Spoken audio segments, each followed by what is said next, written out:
Hurricane Ophelia is sweeping havoc across Britain today as it brings wind gusts of more than 75 miles per hour to England and Scotland, blocks train lines with downed trees and threatens further power cuts.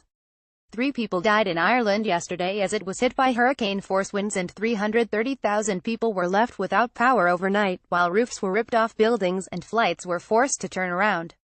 Scotland has faced 77 miles per hour gusts and parts of its west coast are under flood warnings, while in England several trees were blocking the train line between Halifax and Bradford interchange in West Yorkshire.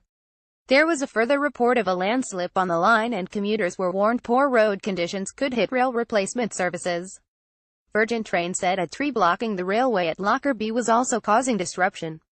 In addition, trains could not run between Manchester Airport and Wilmslow Station in Cheshire after a tree fell on overhead electrical wires, and the Met Office warned of further problems to plane and ferry services today.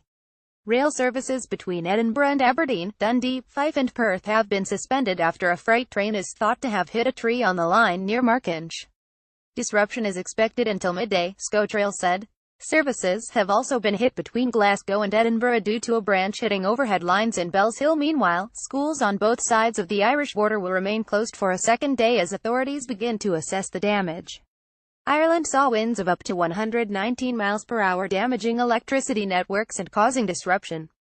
Chuck Watson, a disaster modeler at Enki Research in Savannah, Georgia, told Bloomberg that damages from Hurricane Ophelia in Ireland could reach £1.4 billion. Today, the Met Office reduced the area covered by a yellow weather warning, but said a spell of very windy weather is likely.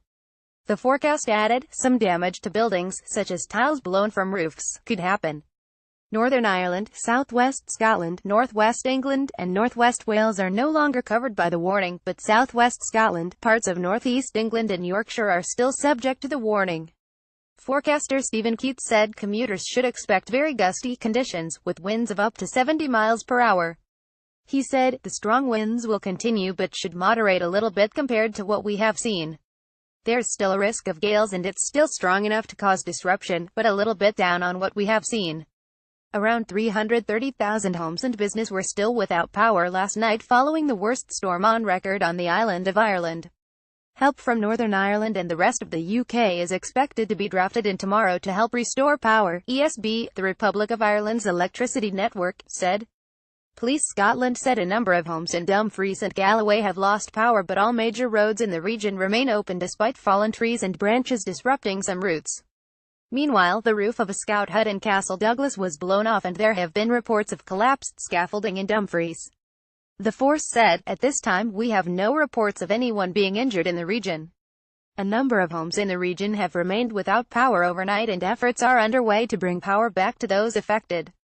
In this regard, communities are asked to check on those who might be described as vulnerable neighbors and, where safe to do so, to check on their welfare. Winds are still strong across the region and again, drivers are asked to drive to the conditions and prepare for the unexpected as they go along.